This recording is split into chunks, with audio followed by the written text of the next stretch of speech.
আসসালামু আলাইকুম। দূরে এবং কাছে যে যেখান থেকে আমার আজকের ভিডিওটা দেখছেন, আশা করছি সবাই ভালো আছেন। আলহামদুলিল্লাহ, আল্লাহর অশেষ রহমতে আমরাও খুব ভালো আছি। প্রতিদিনের মতো আর একটা ভিডিও শুরু করছি। আমার ভিডিওর কোনো অংশে যদি একটু ভালো লেগে থাকে তাহলে লাইক করে, কমেন্ট করে, শেয়ার করে আমার সাথেই থাকবেন। তো আজ অনেক সকাল সকালে ভিডিওটা শুরু করছি, সকাল থেকেই মানে রান্নাটা শুরু করছি আর রান্নার ভিডিও দিয়েই শুরু করলাম। তো কালকে যে একটা ভিডিওতে বলছিলাম বান্ধবীর বাড়িতে গেছি, তো বান্ধবীর বাড়ির থেকে বান্ধবীর গাছের বেগুন আসার সময় বান্ধবী ছিঁড়ে দিয়ে দিছিল। তো সেই বেগুনগুলাই আজকে এখন ভাজি করতেছি। তো 2 দিন হয়ে গেছে, তো ভাজি না করলে দেখলাম নষ্ট হয়ে যাবে, কারণ বাড়িতে অনেক সবজি জমে গেছে। একদিকে আনাজি কলা, অনেক কলা মানে বাতি হয়ে গেছে খাওয়ার উপযুক্ত। তারপর হচ্ছে গিয়ে মূলা, লাল শাক, পালং শাক, মানে শীতকালীন যে সবজিগুলা, তো এই সবজিগুলা হচ্ছে গিয়ে বাড়ি মানে ভরে গেছে বললে চলে। মানে যেদিকে তাকাই শুধু শাক সবজি।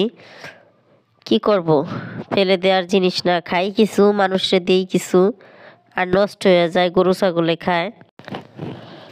আর সারা জীবনই আমি দেখতেছি আমাদের যে জিনিসটা হয় ওই জিনিসটার কোনো দাম থাকে না, ওই জিনিসটা একদম বাজারে সস্তা থাকে, মানে টাকায় না, ফ্রিতে পাওয়া যায়। আর যে জিনিসটা আমাদের থাকে না ওই জিনিসটা হচ্ছে গিয়ে মূল্যবান সম্পদ, মানে স্বর্ণের চেয়ে বেশি দাম হয়ে যায়। যেমন এই মুহূর্তে আমাদের রসুন নেই, রসুনের দামটা বেড়ে গেছে। তারপর হচ্ছে গিয়ে আলু নেই, আলুর দামটা বেড়ে গেছে। মানে যে ধরনের জিনিস যে সিজনে থাকে না আমাদের, বিশেষ করে সেই জিনিসটার দাম আমি খেয়াল করে দেখছি, খুব ভালোভাবে খেয়াল করে দেখছি, ওই জিনিসটার দাম এতটাই বেড়ে যায়, মানে বলার মতো না। কিন্তু আমাদের যেটা আছে ওটা একদম ফ্রি, একদম ফ্রিতেই পাওয়া যায়, মানে টাকা লাগে না, আমার কাছে মনে হয় টাকা লাগে না, ওইটা ফ্রিতেই মানুষ দেয়। তবে আমরা ছাড়া অন্য কেউ কাউরে দেয় না, অন্য কেউ মানে পয়সা তো লাগবেই। বাজারেও শুনি সস্তায় বিক্রি করে আসে, আবার বাড়ি তো বাড়ি, সেটা তো ফ্রি। তো অনেক সকাল থেকেই রান্না করতেছি, আর আমার মেয়ে হচ্ছে গিয়ে মোবাইল দিয়ে ঘুরিয়ে ঘুরিয়ে ভিডিও করতেছে। আমি হচ্ছে গিয়ে ঘরের সামনেই ছোট্ট একটা এক চালের মধ্যে বসে হচ্ছে গিয়ে রান্না করতেছি।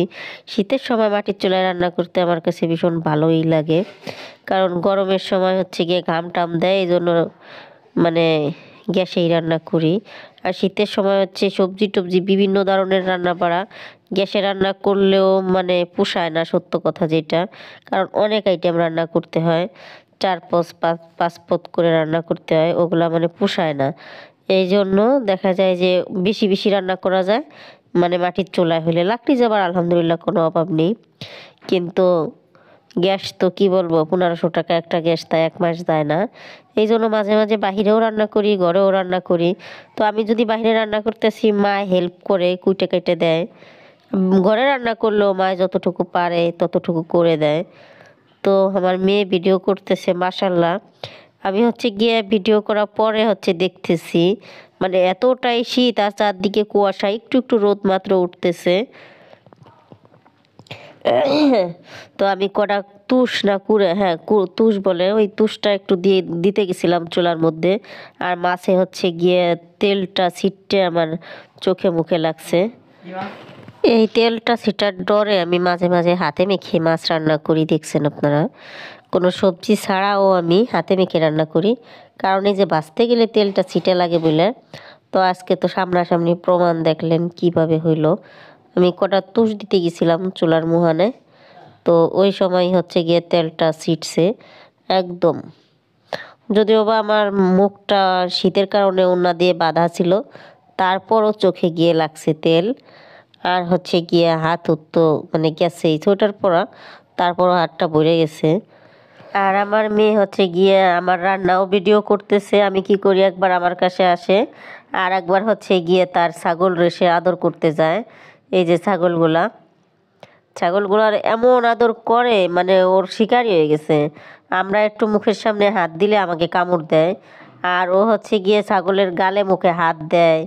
মানে কি একটা আদর যে করে, ওরে ছাগলে কামড়ও দেয় না, কিছুই না। আমাদের এখানে ঠান্ডার অতিরিক্ত মানে চাপ, মানে কি বলবো, বাংলাদেশের ভিতরে হচ্ছে গিয়ে গোপালগঞ্জে হচ্ছে গিয়ে তাপমাত্রা একবারেই কম, 8 ডিগ্রি আজকে চলতেছে। তো এই অবস্থা, মানে জানি না যাকে মাইনাস হয় তারা কি করে।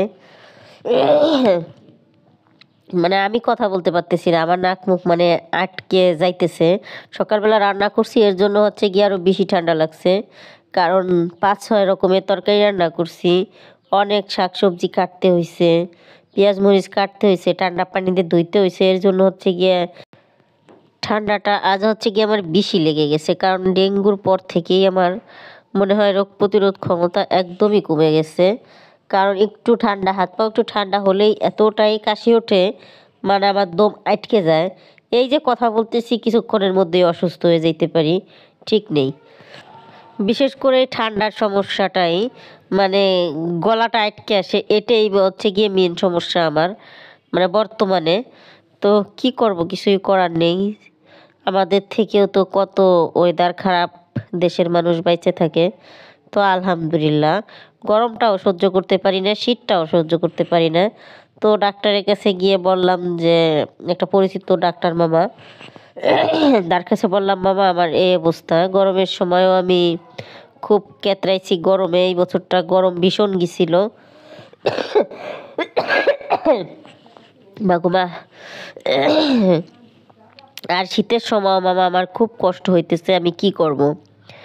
তারপর উনি হচ্ছে গিয়ে আমাকে মানে কয়েকটা পরীক্ষা দিছিল, পরীক্ষা করার পর উনি বলছে যে তোমার কোলেস্টেরলের সমস্যা আছে, কোলেস্টেরলের জন্য হচ্ছে গিয়ে তুমি মানে এক একটা যে কোনো ওয়েদারই সহ্য করতে পারতেছো না, শীতও না গরমও না। গরমের সময় হচ্ছে গিয়ে যাদের শরীরে কোলেস্টেরল বেশি তাদের হচ্ছে গরম বেশি লাগে, আর যাদের শরীরে কোলেস্টেরল কম তাদের শীতের সময়ও শীতটা বেশি লাগে। সে মানে আমারে বুঝাইলো যে নারকেল তেলটা গরমের দিন দেখবা টলটলা থাকে, মানে চর্বি চর্বির জাতীয় ওই তো কোলেস্টেরলটা, যাই হোক চর্বি।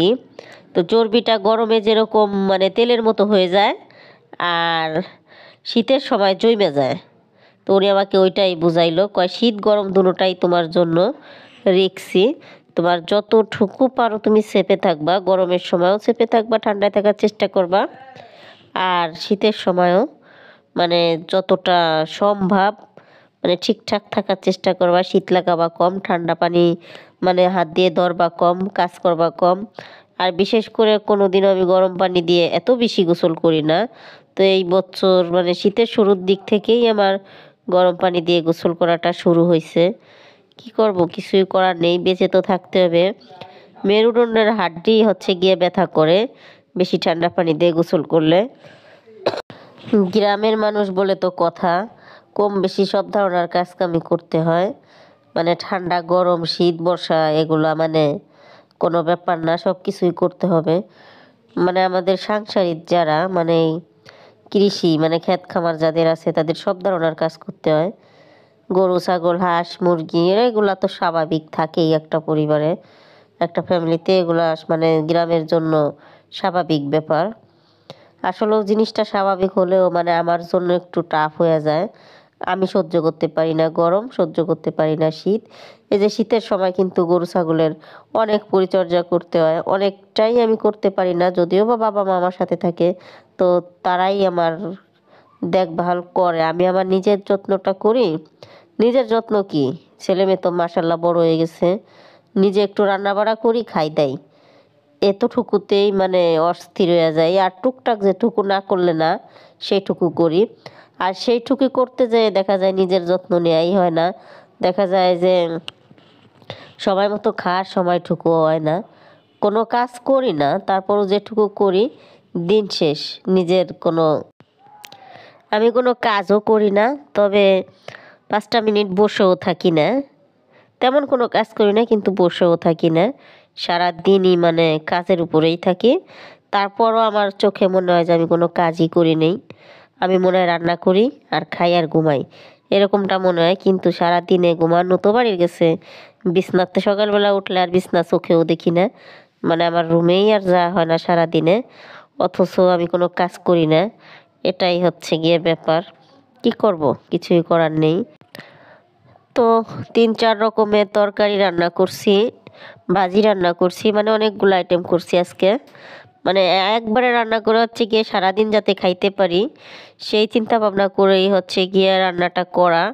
ভাত হয়তো বা রান্না করলে করব দুপুরবেলা, কিন্তু তরকারি আর রান্না করা হবে না। আর রাত্রে রুটি টুটি বাচ্চাকে পরোটা টরোটা বাইজে দিব। এতটুকুই হচ্ছে সারাদিনের রান্নাবাড়ি। আর দিন হচ্ছে গিয়ে ছোটো, তো এই জন্য হচ্ছে গিয়ে আর কোনো তাড়াও নেই। আর তরকারি একবারে রান্না করে রাখলে নষ্টও হয় না। তো রান্না টান্না শেষ করে ঘরে এসে মানে ধৈর্য নেই যে দুই মা মেয়ে যে 2টা প্লেট নিয়ে বসবো, এরকম কোনো ধৈর্য নেই। মেরে বললাম ডিসি ভাত বাড়ি মা, তুমি আর আমি আগে খাই, পরে কে খাইলো না খাইলো পরে দেখা যাবি। তাই মেয়েরও অনেক ক্ষুধা পেয়েছে। মেয়ে কয় আচ্ছা ঠিক আছে, কোনো ব্যাপার না, এক ডিশি আমরা খাইয়ে নেই, পরে আবার সবার সাথে খাওয়ানে। মেয়ে খুব বুদ্ধিমান, আমি যেটা বলি সেইটাতেই মানে ভোট দিয়ে দেয়, কোনো সমস্যা নেই তার। ওদের মন ভালো থাকলে যেটা বলবেন সেটাই শুনে নিবি, আর মন ভালো না থাকলে মানে চটফট করতে থাকে। এটা প্রত্যেকটা বাচ্চারই নিয়ম, আমার বাচ্চার দোষ দিয়ে লাভ নেই। এটা যদিও বা আমিও করতাম, কিচ্ছুই করার নেই। তো আমার ভিডিওটা এখানেই শেষ করছি। আপনারা সবাই ভালো থাকবেন, সুস্থ থাকবেন, আল্লাহ হাফেজ।